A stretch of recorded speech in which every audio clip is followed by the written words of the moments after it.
Hello, welcome all zero of you. My name's Mako, and I decided this would be the perfect year to start a YouTube channel after a long decade and an even longer 2020. I felt, I'd start off the new decade right. Alright, so if you've been living under a rock, you might be thinking to yourself, so what are lion turtles? Uh, and if you haven't seen Avatar The Last Airbender, just, it's on Netflix. Go binge watch it. Call off work. Who needs doctors and lawyers and cops? Just, you got more important things to do. You gotta watch a cartoon from the early 2000s, all right? It's great.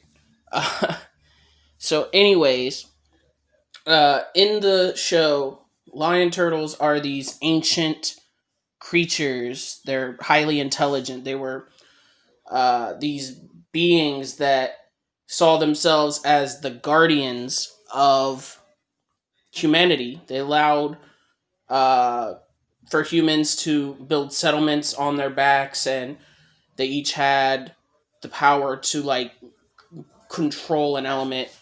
From this point on, I'm gonna just be assuming you've seen the show. So, lion turtles, they appear as a massive turtle. Um, they have like a lion's head and paws. So the authors of the story have kind of stated that they got their inspiration for these creatures from when they saw a statue of a turtle with a monolith on its back, and kind of, if you couldn't tell yet, they took from different aspects of world turtle mythology. You've got world turtle in Hindu mythology as the most prominent. Chinese mythology, some Native American cultures, tribes, they had like a world turtle in their lore. Um, but basically, the premise is that in the oldest tales, there's this massive turtle, and on this turtle's back are a group of elephants. Originally, it's said that there are 8 male elephants and 8 female elephants. Most imagery you see is just a massive turtle. I'll show it on screen of a massive turtle with 4 elephants on its shell, and they're holding up the world, the planet. And it's just kind of, it's uh, it's kind of like Atlas in Greek mythology, who was tasked with holding up the world. Or there's anywhere you look, you'll find any culture believes there's something holding us up, holding us aloft. And that's kind of their imagery of it. Um, Interestingly, as I was doing research for this video, some people think that it might have been a mistranslation, because you see, elephant is Naga, is translated from Naga, but so is snake.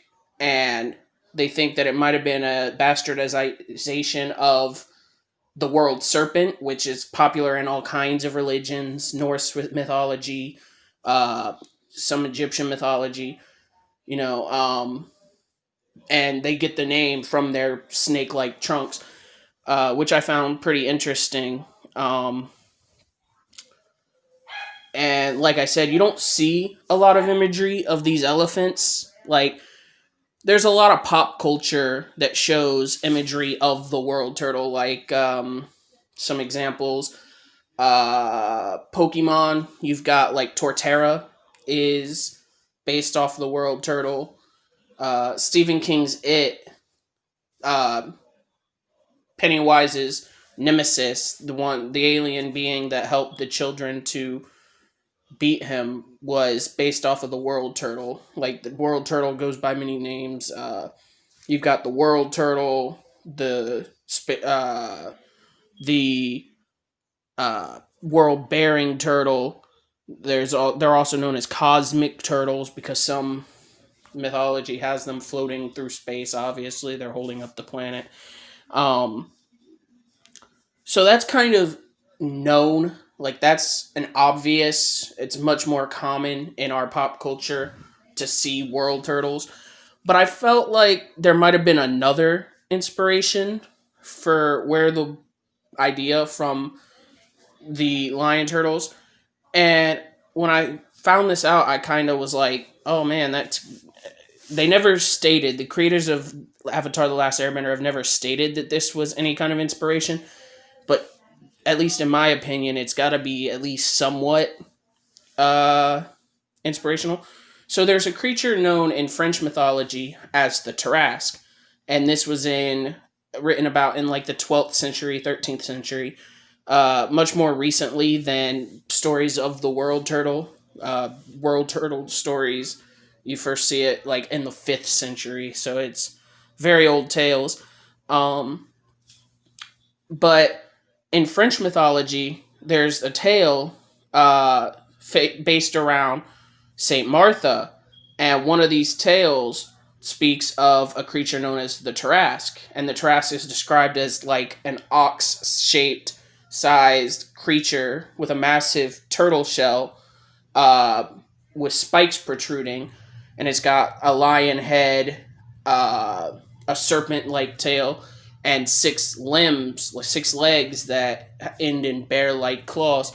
So very unique looking creature, and it was said to live in the river in Provence in the southern area of France. And anyone who's trying to cross this river, the monster would swallow. It would eat them. So the townspeople of the area, they called Saint Martha to kind of help them get rid of this creature. And the way that it was taken care of was Saint Martha showed up as this monster was eating another man, and she basically only had to sprinkle a little holy water and hold a cross, and this creature became completely pacified, subdued. She then wrapped her girdle around the creature's neck and just calmly led it back into town, where the townsfolk viciously assaulted it with stones and spears until it died. It failed to survive the onslaught, which is a little morbid, but I mean, this is 12th century mythology. What are you going to do? Which it's just weird. I felt like it might have been some of the inspiration, because obviously there's a common depiction of a turtle with a lion's head. Also, the Tarrasque is very common in pop culture. If you've ever played D&D or any similar game, you'll know the Tarrasque is like one of the most iconic, deadly creatures, the most vicious creature. D&D imagery, not very true to real accounts, or quotation real accounts. But I just thought that was very interesting that there's this creature that was so similar to the world lion turtles, but I've never seen anyone compare it to a lion turtle. The only issue I saw was that neither the world turtle nor the Tarrasque had any kind of connection to the elements other than the Tarrasque living in the water. The Tarrasque did, in some stories, according to some stories, it was said that it could breathe poison, like a poisonous fume. And maybe the authors just kind of took some liberties with that. Or maybe that has nothing to do with the elements. That's like, they're just combining things at that point. The point to this whole video is that I love mythology. I love Avatar The Last Airbender. And I thought this would be a fun video to start my hopefully prosperous YouTube career. So let me know what you think. Leave any criticism, constructive criticism. I hope you come back if you're here. I hope you come back and watch another one. Thank you.